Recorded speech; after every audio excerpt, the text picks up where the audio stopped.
At my husband's wake, my own daughter tried to evict me, said I was embarrassing her. In my own home. I just looked at her, then glanced at the old keys in my pocket. She has no idea what's coming. None at all. This is my story. Like, share, and let me know where you're listening from. The heavy oak door of Mr. Albright's office still felt cold against my fingertips, even though I had left hours ago. My hands, usually steady from years of gardening and caring for Arthur, now trembled uncontrollably, a tremor that mirrored the earthquake rumbling beneath the surface of my composure. What I had learned, what I now carried, was a truth too monumental to contain. Arthur had only been gone for 6 weeks, and the world had already shifted on its axis, not just from grief, but from something far more insidious brewing within the walls of my own home. As I stepped back into the house I had shared with Arthur for 50 years, a house that now felt eerily silent, a knot of unease tightened in my stomach. Something was different. The familiar arrangement of framed photographs on the hallway table, a chronicle of our lives, felt wrong.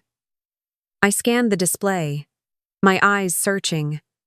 Arthur's cheeky smile from our honeymoon, still there. My parents' sepia-toned wedding portrait, still there. But my own wedding photo, the one where Arthur and I were laughing, utterly oblivious to the decades stretching before us, was gone. And little Seraphina's first baby picture, plump cheeks and wide, curious eyes, had vanished too. My heart lurched. A cold dread seeped into my bones as I moved from room to room, a silent inventory of what was missing. It wasn't just the photos. The house felt redecorated. Or rather, stripped. The small, sentimental trinkets Arthur and I had collected over the years, items that meant nothing to anyone else but carried the weight of 1,000 memories for us, were gone from their usual spots. My search led me, inevitably, to the kitchen, the heart of our home. And there, tucked deep inside the recycling bin, beneath a crumpled newspaper and an empty cereal box, I found it. My silver-framed portrait, the one Arthur had commissioned for our 40th anniversary, now marred with a greasy smudge. He had loved that photo, said it captured the twinkle in my eye perfectly. A fresh wave of grief, sharp and sudden, pierced through me. But it wasn't just the desecration of the frame that hit me. Taped precisely to the glass, in a script I knew intimately, was a small note. "In this house, it's only family now," it read. Penned in Seraphina's crisp, elegant hand. The words sliced through me, cold and precise, like a surgeon's scalpel. Only family? Had I ceased to be family the moment Arthur's heart stopped beating? I barely had time to process the blow when Seraphina herself swept into the kitchen, Julian trailing a respectful step behind her. Her eyes, usually a warm hazel, were like chips of ice, perfectly unreadable. "Oh, Mother," she said, her voice devoid of any warmth. "I see you found my little redecorating project." There was no apology, no pretense of subtlety. Yes, I removed them. And yes, I left the note. "This house needs to reflect who we are now, Julian and I. It's time for a fresh start." My voice, when it came, was a raw whisper. "Why? Seraphina, why would you do this?" The question hung in the air, heavy with unspoken pain. She sighed, a put-upon sound, as if my grief and confusion were an inconvenience. "Honestly, Mother, it's just clutter. Sentimental clutter. Julian and I are going to make this house more contemporary, more reflective of our life here. We can't have old, dusty memories holding us back. Can we?" She gestured around the kitchen, as if it were a museum of my outdated existence. Julian, ever the picture of polite detachment, stepped forward. "Elara," he began, his tone unctuous. "Seraphina and I have been talking. With Arthur gone, and the house being so large, perhaps it's time to consider other living arrangements. We've been looking into some wonderful senior communities. Places with activities, companionship, All the things you deserve. The words hung in the air, thick with unspoken meaning. You're a burden. You're in the way. It's time for you to go. Disbelief warred with a crushing sense of betrayal. My own daughter, the child I had nurtured and loved, the grandchild whose first photo she had just discarded, saw me as an ancient relic, a faded photograph herself, to be neatly packaged and stored away. My home, my sanctuary, was being ripped away from me, piece by piece, memory by memory. I couldn't breathe in the suffocating presence of their calculated kindness. Mumbling something about needing fresh air, I retreated to the patio, the cool breeze offering no solace against the burning in my chest. From my spot by Arthur's rose bushes, I could hear their hushed voices drifting through the open kitchen window. They were planning, charting my future as if I were a piece of furniture to be moved. Julian mentioned a place called Sunset Manor with a brochure in his hand. Serafina responded with, "It's for the best, darling." Honestly, her constant grieving for Dad is becoming an embarrassment. It's not healthy for us to be around that level of sadness all the time. She needs to be somewhere she can adjust. Adjust. To what? To being forgotten? To being a ghost in my own life? They had no idea, absolutely no idea, of the small golden embossed envelope that lay nestled in my handbag, or the two antiquated keys clinking softly within it. They were so busy rewriting my future, they failed to realize I had already been handed a secret weapon. That night, as the house finally settled into a deceptive quiet, I lay in my bed, the weight of their words pressing down on me. Sunset Manor. Embarrassment. It solidified their intentions. With a shaky hand, I reached for my handbag and carefully pulled out the envelope. It bore the dignified crest of Patterson Wells and Associates, Arthur's longtime legal firm. Mr. Albright's voice echoed in my mind, his words precise and weighted with solemnity.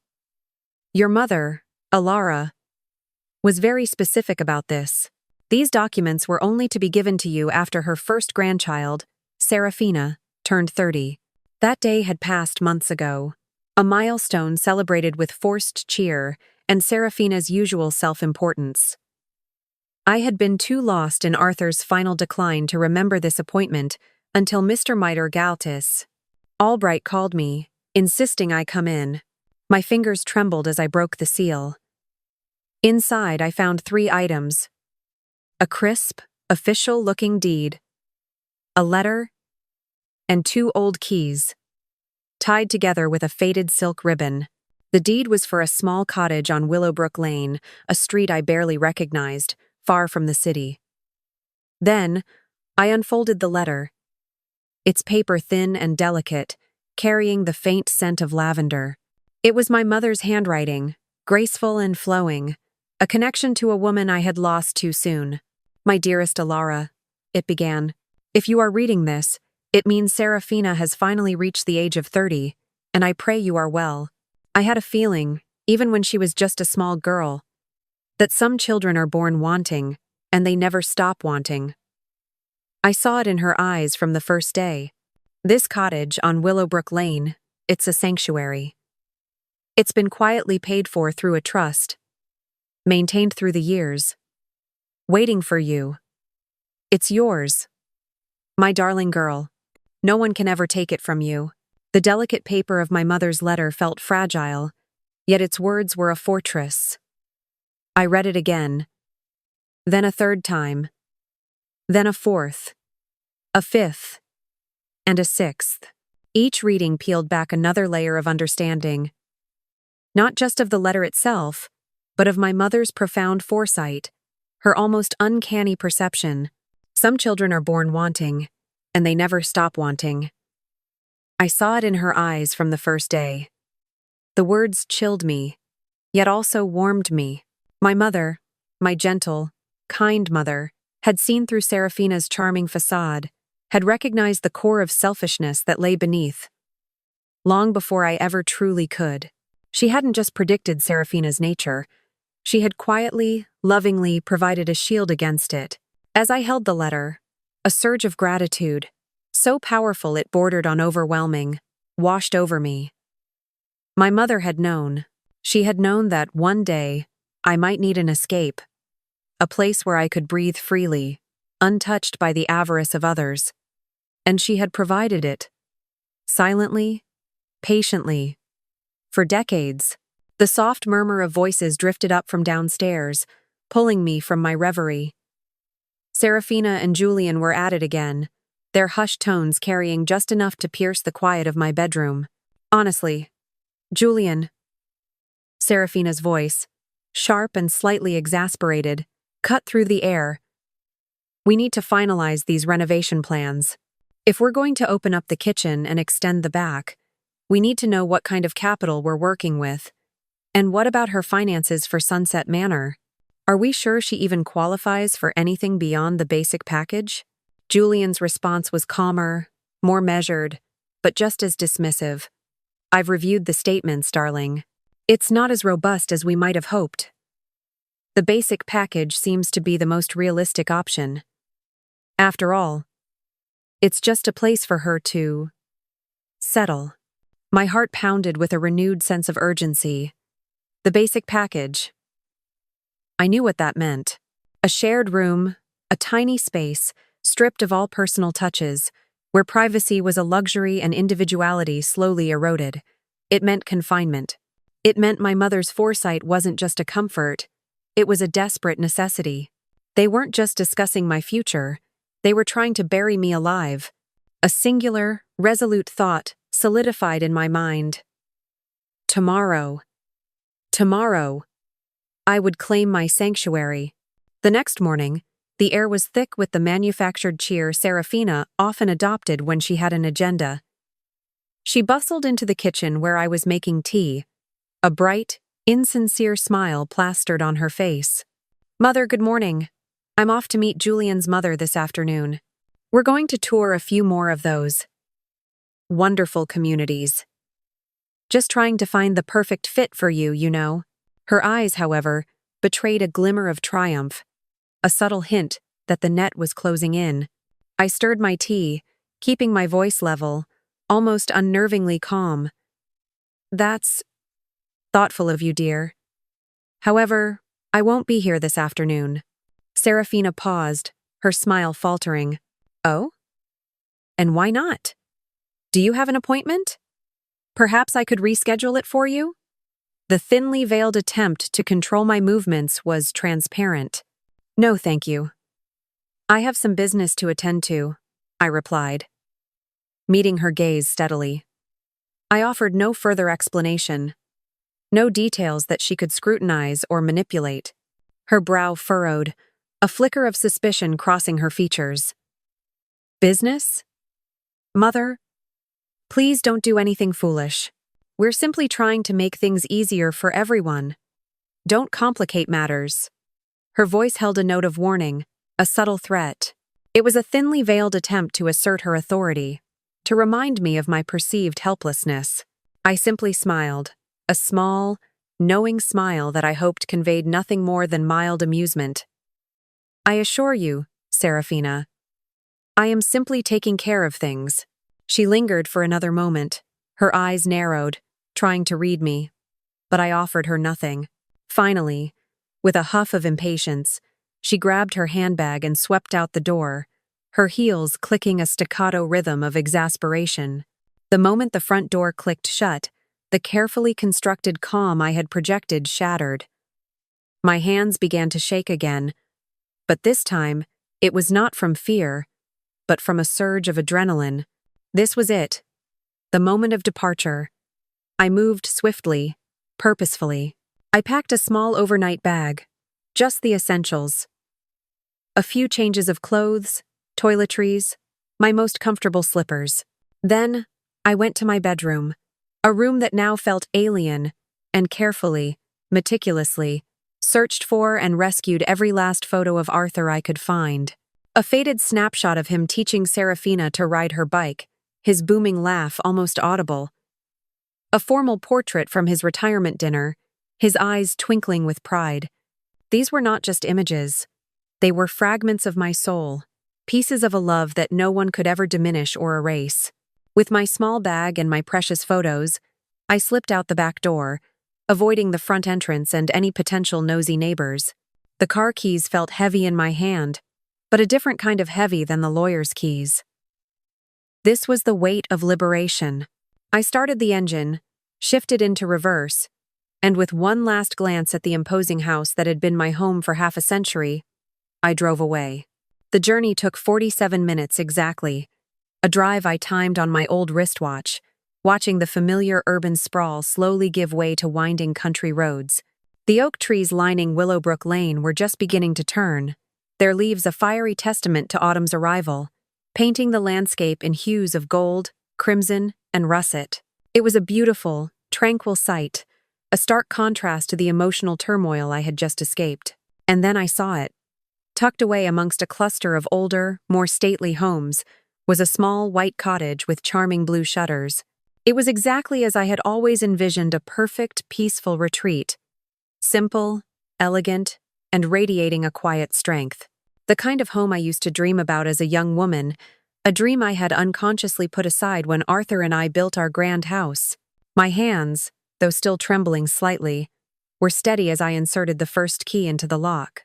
The tumblers clicked with a satisfying precision, and the front door swung open, revealing an interior bathed in golden afternoon light.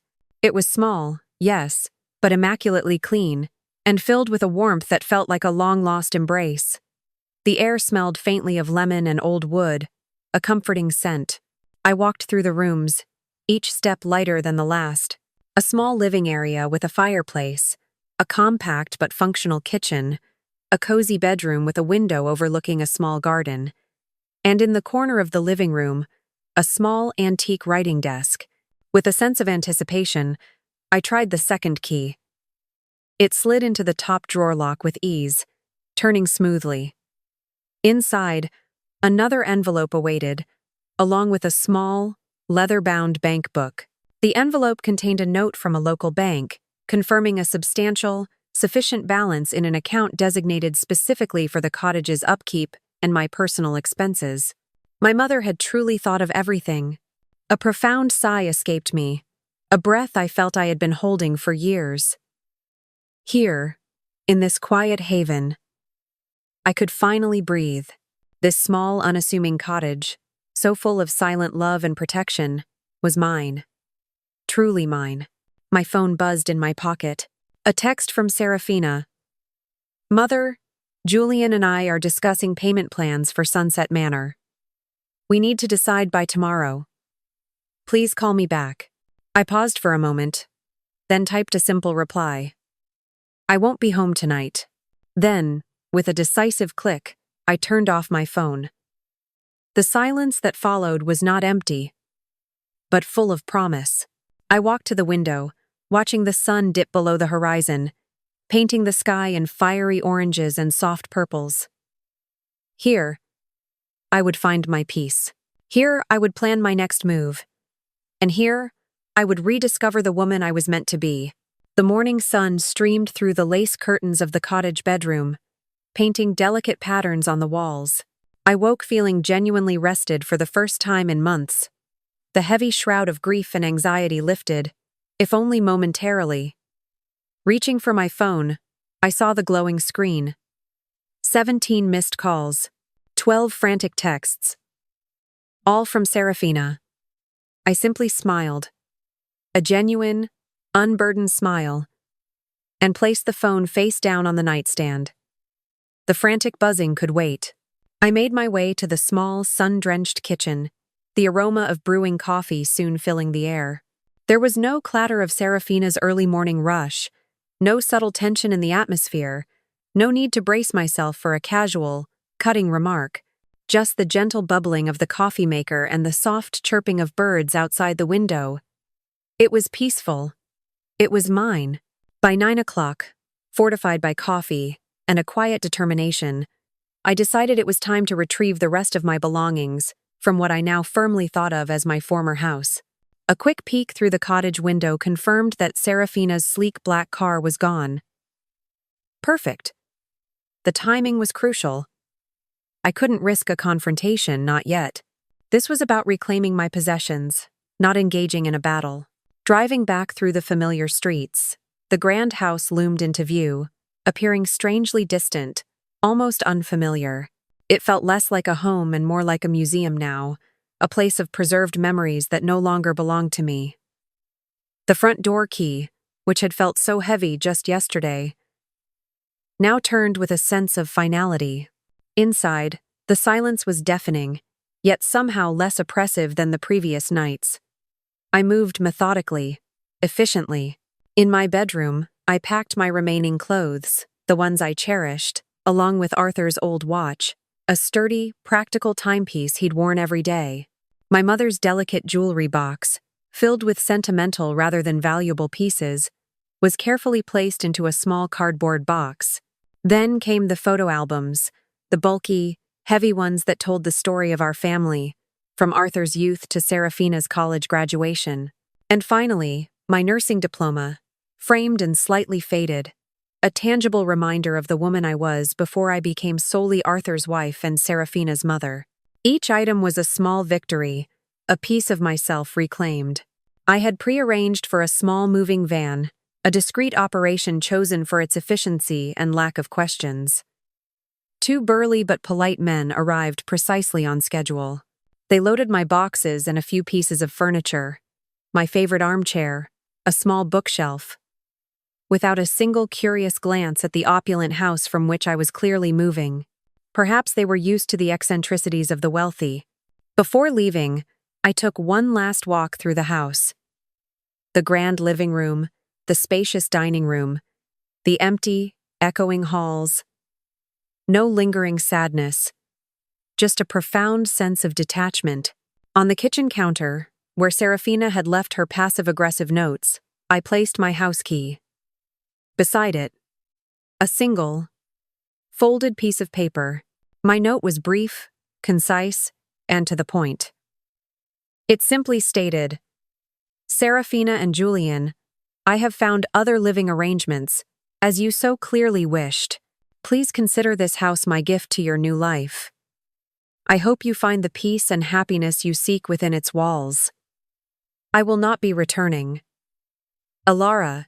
No bitterness, no lengthy explanations, just a quiet resignation, a declaration of independence. As I drove back towards Willowbrook Lane, the phone in my pocket vibrated insistently. Serafina. I ignored it. Then finally, with a small sigh, I switched it off. I needed this space, this quiet, to process not just the past, but the uncharted future unfolding before me.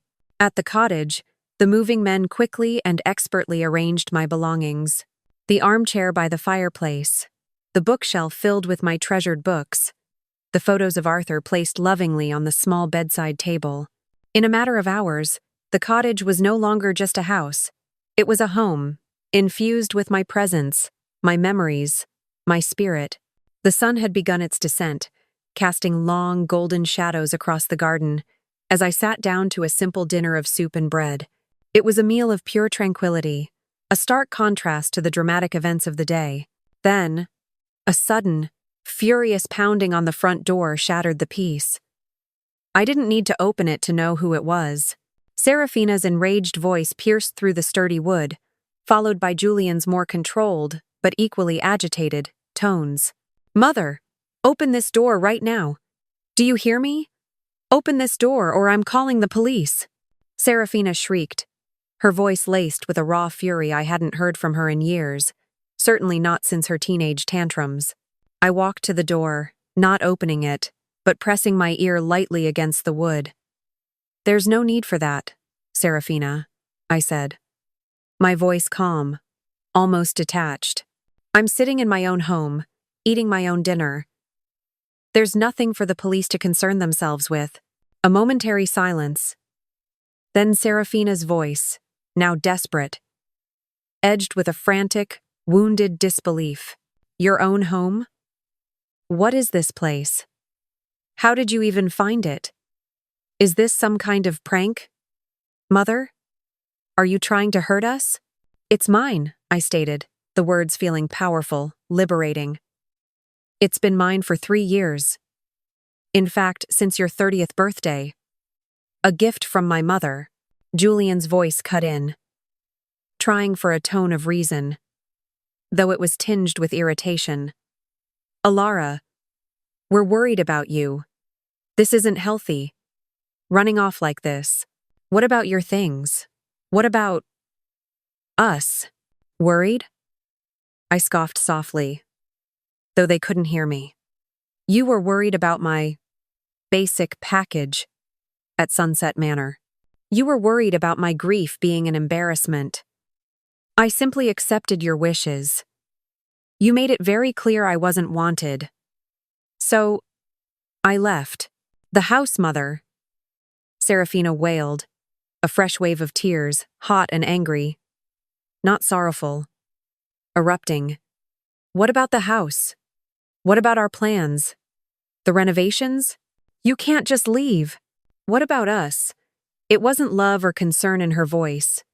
It was the howl of a child whose favorite toy had been snatched away. The house, their plans, their future. That was her true concern. The house is yours, I confirmed, my voice unwavering. I've moved out permanently. Consider it a parting gift. You wanted it. You have it. Now you can redecorate to your heart's content. Serafina's sobs escalated, morphing into guttural sounds of pure rage. You selfish old woman. You're going to regret this. You'll be all alone. Nobody will want you. Her words, intended to wound, fell flat.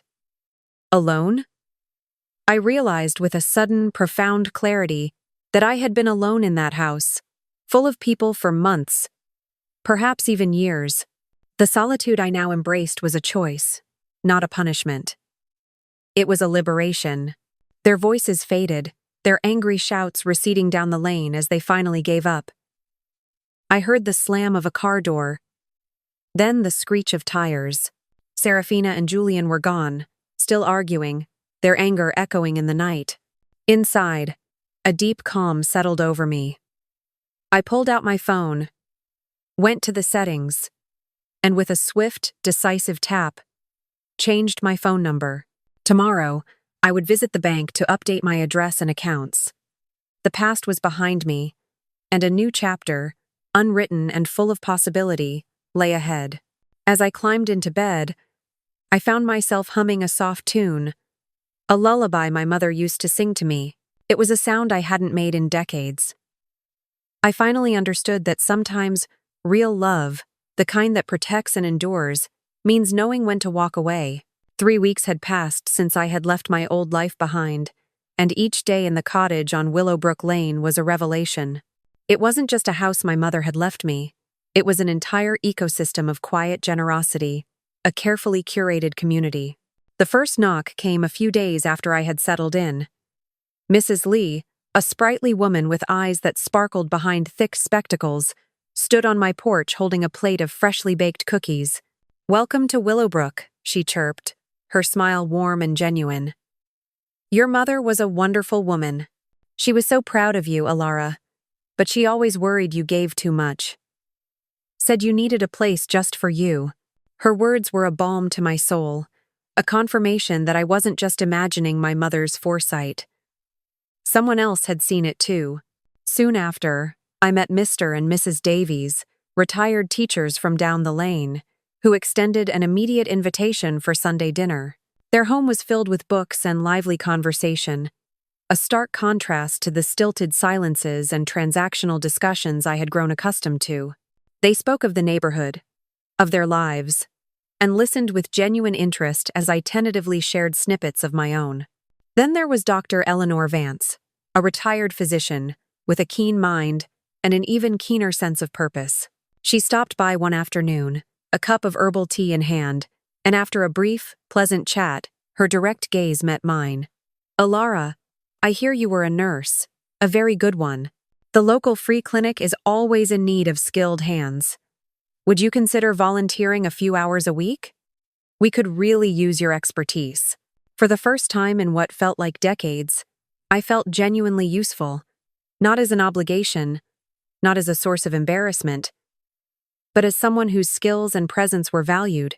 The simple act of helping someone, of contributing to something larger than my own grief, began to mend the frayed edges of my spirit. My new phone, with a number known only to a handful of people I trusted, now rang with invitations, with real connections, not Serafina's incessant demands or cutting criticisms.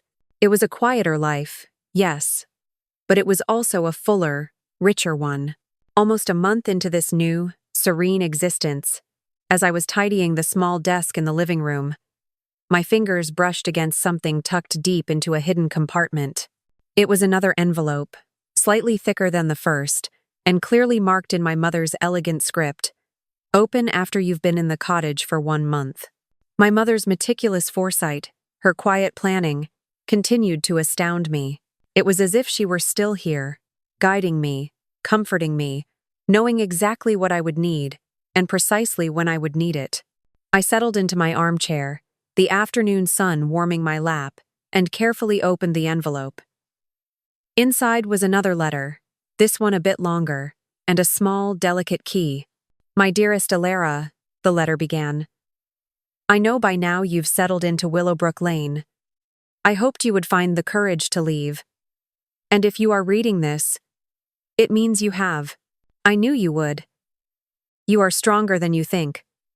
I also hope you found the neighbors to be good company. I handpicked them. You know, good, honest people who will value you for who you are, not for what you can give them. But there is another gift, my dear. A secret I've kept all these years, waiting for the right moment. The entire property is yours, Elara. Not just the cottage and its small garden, but the 2 acres behind the house, stretching down to the old creek bed. It was always meant to be your special place. A place for your hands to find joy, your heart to find peace." My breath caught in my throat. 2 acres? I had only seen the small, neat backyard. I looked down at the delicate key in my hand. It was a different shape, older, with a small, tarnished tag tied to it with twine. On the tag, in my mother's familiar hand, was one word: future. Following the instructions in the letter, I walked out to the back of the cottage. The small, manicured garden ended abruptly at a weathered wooden fence. My mother's letter had said, "Walk along the fence line, past the old oak. You'll find it." I did. And there, almost completely hidden by overgrown vines and a thicket of wild roses, was a small, green, wooden gate. The key slid into the lock with a soft click, and the gate swung open, revealing a path that led into a truly astonishing sight. Beyond the gate, nestled amidst a grove of towering maples, stood a beautiful, meticulously maintained greenhouse. Its glass panes sparkled in the afternoon sun, reflecting the vibrant autumn colors of the surrounding trees. Beside it, a quaint but sturdy workshop, painted a cheerful robin's egg blue, proudly displayed a hand-carved wooden sign above its door. "Elara's Garden." Tears pricked my eyes. A garden. My garden, a long-forgotten dream, buried beneath decades of domestic duties, of raising Serafina, of supporting Arthur's ambitions. As a young woman, I had dreamed of having a vast garden, of tending to plants, of growing my own food and flowers. But life, and the needs of my family, had always taken precedence. My mother, in her infinite wisdom and silent observation, had remembered. She had seen that buried dream and made it a reality. I stepped inside the greenhouse, the air immediately warm and fragrant, even in late autumn. Empty shelves lined the walls, waiting to be filled. A pristine potting bench stood ready. On the bench, another small envelope lay waiting. "The seeds are in the workshop," it read. "Spring is coming sooner than you think. Be ready, my love." A wave of renewed purpose washed over me, a vibrant, life-affirming energy I hadn't felt since my nursing days. The clinic. Dr. Vance. They needed fresh food. My mind began to race, envisioning rows of plump red tomatoes, crisp green lettuce, fragrant herbs, and bright, cheerful flowers. not just for the clinic, but for myself, for this burgeoning community. I pulled out my phone, my new phone, and dialed Dr. Vance's number.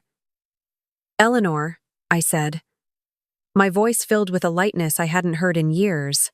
I was wondering, does the free clinic have any use for fresh vegetables? I think I might have a way to help. "Doctor," Vance's delighted laugh rang through the receiver. "Elara, that would be absolutely wonderful. We always struggle to get fresh produce for our patients." "Are you serious?" "Never more serious," I replied, looking out at the vast expanse of my new garden, the promise of spring already dancing in my heart. If you're finding Elara's story as captivating as I am, please keep listening, and don't forget to like, share, and subscribe so you don't miss a single moment of her journey. The morning after my exhilarating discovery of the greenhouse, I found myself immersed in the quiet joy of sorting seeds. Tiny packets of heirloom tomatoes, robust lettuce, fragrant basil, and vibrant marigolds lay spread across the potting bench. The air was warm and humid, filled with the earthy scent of damp soil and the promise of new life. It was a balm to my soul, a tangible connection to the earth and to the purposeful future unfolding before me. Suddenly, the familiar, jarring ring of my old phone cut through the peaceful hum of the greenhouse. I'd kept it, more out of habit than necessity, knowing that it was still linked to my old life, to the people I had chosen to leave behind. The number on the screen was unfamiliar, an out-of-state area code.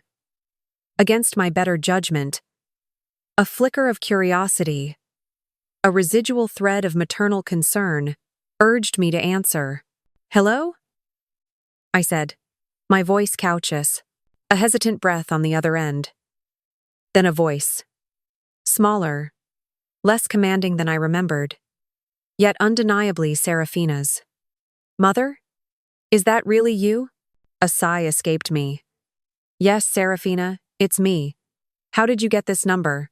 I hired someone," she admitted, her voice cracking slightly. "I had to find you. Things are awful, Mother. Julian left me." The words hung in the air, heavy with a bitter irony. Julian had left her.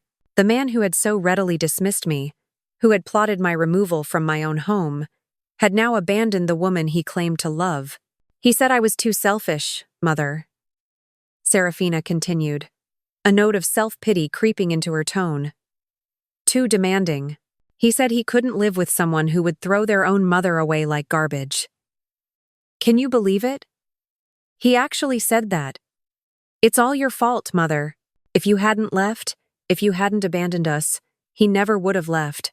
I listened, a strange mix of emotions swirling within me. There was a flicker of sadness. Yes, for the pain my daughter was experiencing. But beneath it, a stark realization. The very words Julian had used against me, the accusations of being a burden, of being disposable, had now been turned on Serafina. She was learning, in the harshest possible way, the same lesson I had learned, that people show you who they truly are. And sometimes, those people are closer to you than you ever imagined. "So," I said, my voice calm, "you're blaming me for Julian leaving you." "Of course I am," she wailed. "You created this mess. And now I don't know what to do. I can't afford the house payments on my own. Julian took half of everything, Mother. Half. I need money. You have money, I know you do. How else could you afford that little cottage, hidden away like a secret?" Her voice had regained some of its old demanding edge, the self-pity quickly giving way to entitlement. I closed my eyes for a moment, taking a deep breath, letting the scent of potting mix fill my lungs. "Serafina," I said quietly, "I don't have any money to give you, Sarah." "That's a lie," she shrieked. "You've always hidden money from me. You've always been so secretive." "I haven't been hiding money," I corrected her, my gaze sweeping over the rows of empty seed trays, the potential for life waiting to be nurtured. "I've been hiding from you." "There's a difference." I paused, letting that sink in. Then, my voice gaining strength, Clarity. I continued. And I'm done, Serafina. I'm done being your emergency fund. I'm done being your backup plan for when life doesn't go exactly as you've engineered it. I'm done. A stunned silence followed. Serafina had clearly never heard such resolute defiance from me. You're 32 years old, Serafina, I stated, the words firm, unyielding. It's time you figured things out for yourself, just as I am doing. But I'm your daughter, she cried, the tears now sounding more genuine, if still laced with self-interest. You're my mother. You're supposed to help me. Yes, you are my daughter. I acknowledge the truth, and I am your mother. But it's time I started treating you like one, instead of like a child who needs constant rescuing from the consequences of her own choices. And with that, I ended the call. The silence that followed was instant, profound, and utterly liberating. I took my old phone, walked over to a metal bin I used for discarded plant tags, and dropped it in. Then, I turned back to my seeds, to the rich soil, to the promise of growth and nourishment. There were people out there who actually needed my help, people who would appreciate the bounty of this garden. And I, Elara, was finally ready to give to them. 3 months had woven themselves into a tapestry of quiet fulfillment. My garden, Elara's garden, was flourishing, a riot of green and nascent color even in the late autumn chill. The first hardy greens and root vegetables were already making their way to the free clinic, bringing a tangible joy to Dr. Vance and her patients. My volunteer shifts, 2 days a week, had reawakened a long-dormant part of myself, the capable, compassionate nurse I had once been. Life on Willowbrook Lane was a gentle, harmonious rhythm of purpose and peace. Then the calm was shattered. Mrs. Lee, her face etched with concern, hurried over one afternoon.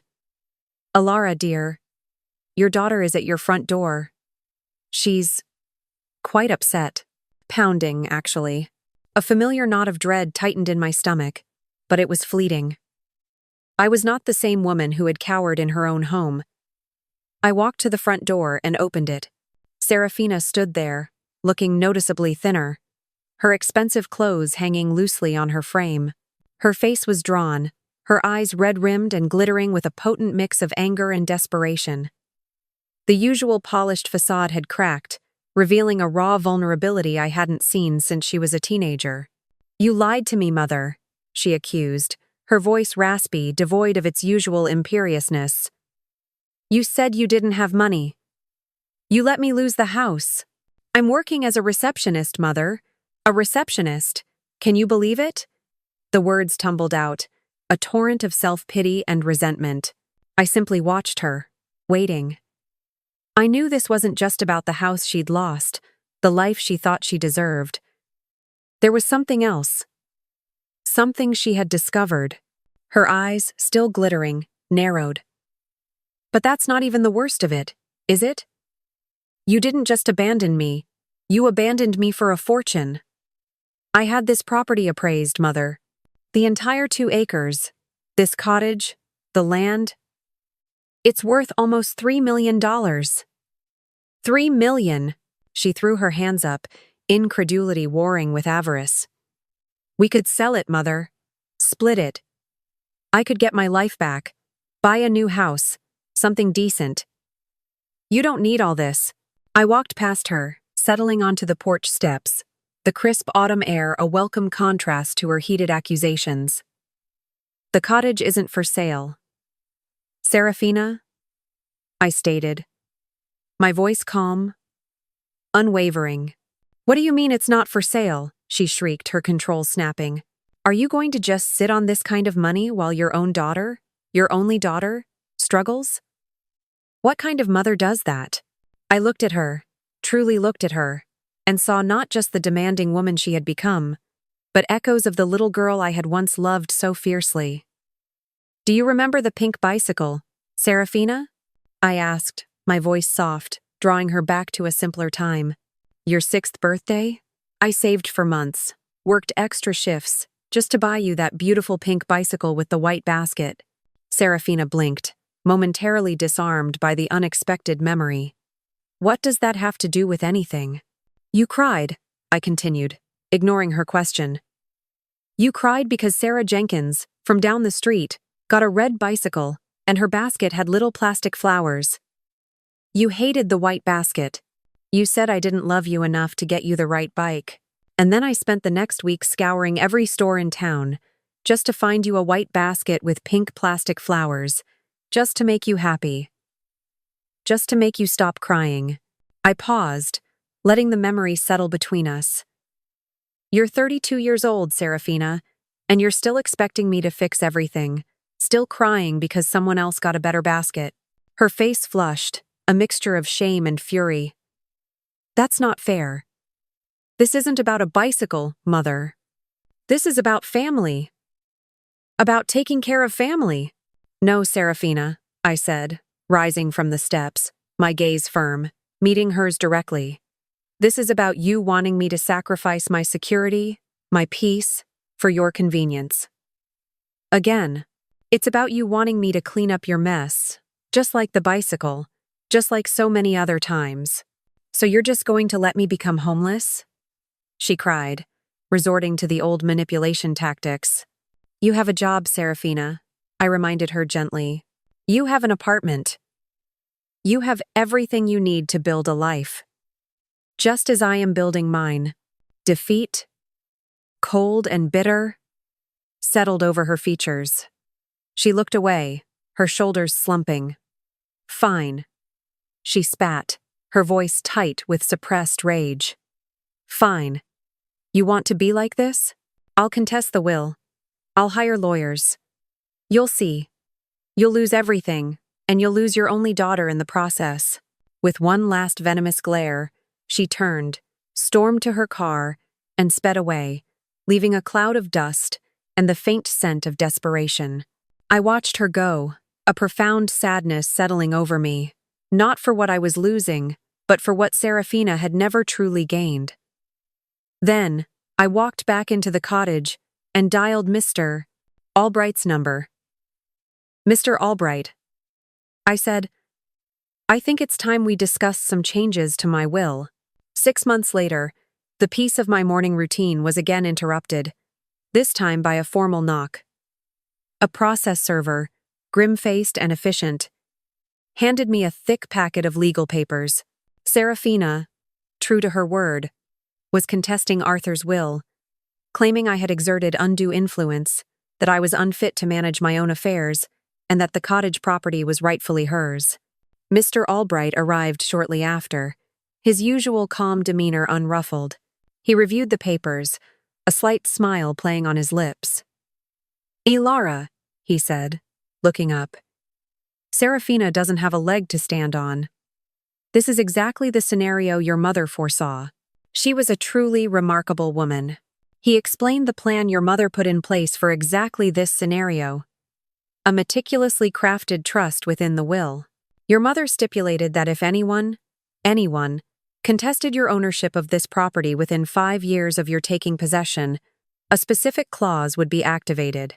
Half the appraised value of the entire property, including the 2 acres, would immediately be liquidated and distributed to local charities.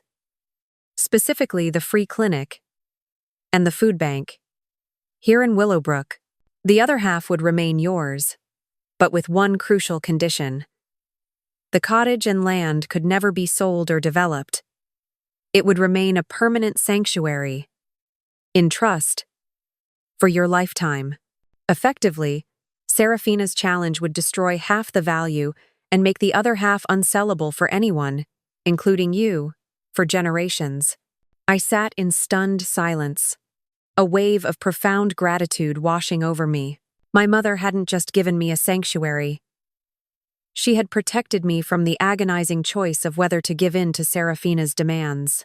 She had ensured that even if Serafina tried to take it all, her greed would only serve to benefit the very community I had come to cherish. Please, Mr. Albright, I said, my voice firm, file the paperwork immediately. Let's make sure that clause is activated. 3 days after I had instructed Mr. Albright to activate the trust clause, my new phone number, which I thought was secure, rang. It was Serafina. Her voice was pure venom, vibrating with a fury that felt cold, calculated. "You did this, Mother. You actually did this. Half the money? To charities? What kind of monster are you?" I took a deep breath, the scent of fresh earth from my garden filling my senses. "I didn't do anything, Serafina," I replied, my voice calm, almost detached. "I'm simply abiding by the terms your grandmother set up in her will. Terms designed, quite specifically, to protect this property from exactly what you're trying to do." A defeated gasp, then a whisper, almost lost in static. "I don't understand why you hate me so much." The words struck a chord, a hollow, resonant note of unexpected grief. Hate. It wasn't hate. It was something far more complicated, far more weary. "I don't hate you, Sarah," I clarified, a genuine sadness in my voice. "I'm just tired of being your solution to problems you create for yourself. Our relationship, the one where I was your mother and you were my daughter, it was destroyed the day you threw my wedding photo into the trash." I heard her sharp intake of breath, a recognition of the truth in my words. Then, without another sound, she hung up. I sat there for a long time, the receiver still in my hand, tears stinging my eyes. Not for Serafina's loss, but for the loss of the mother I had been, the woman who had thought love meant endless sacrifice, boundless giving, even when it meant diminishing herself. I grieved for that Elara, and then I let her go. 2 weeks later, the legal papers were finalized. The $1.5 million, half the appraised value of the property, was indeed distributed to the local charities. The free clinic received a substantial donation, allowing them to expand their services and purchase much-needed equipment.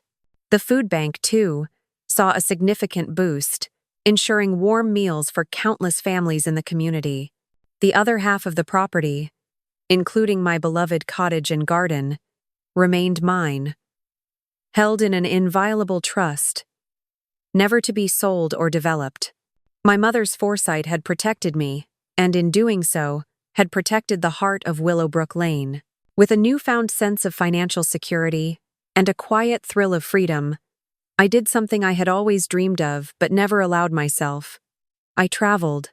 I visited distant landscapes, saw historical marvels, and indulged in quiet moments of reflection, sending postcards to Mrs. Lee, the Davies, and Dr. Vance, my new circle of friends, detailing my adventures. When I returned, my peaceful, secure cottage welcomed me home, my garden flourishing under the careful stewardship of my kind neighbors.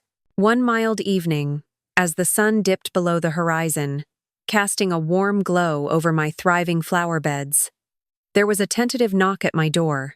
Standing there was a young woman, perhaps in her mid-20s, with Serafina's striking eyes, but softened by a gentle earnestness.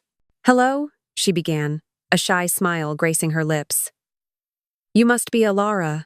My name is Clara. I'm Serafina's daughter. Your granddaughter." I was stunned. Serafina's daughter? My granddaughter? Serafina had never mentioned having a child. Clara, sensing my surprise, explained that Serafina had given her up for adoption shortly after birth. Clara had only recently found Serafina during the upheaval of her divorce from Julian, when Serafina, in her desperation, had made contact. "I didn't reach out to her right away," Clara continued, her gaze steady. I wanted to understand her character, her past, before deciding if I wanted a relationship. And she told me about you, in a very particular way. I invited her in, my heart doing a strange flutter. I offered her tea, and as the evening unfolded, I found myself telling Clara the real story. I spoke of Serafina's early selfishness, of her manipulations, of the eviction, of the trashed photos, and finally, of the lawsuit and my mother's intricate protection plan. I didn't sugarcoat anything, but I told it with the quiet sadness of truth, not with bitterness. Clara listened intently, her expression shifting from surprise to understanding. When I finished, she smiled, a small, tentative smile that reached her eyes. She asked me for money, You know, Clara said softly. Said you had stolen her inheritance and left her destitute. She wanted me to contribute to her legal fees. And what did you say? I asked. A sense of dread and hope swirling within me. Clara took a sip of her tea. I told her, she said, her voice clear, that I'd rather get to know my grandmother first.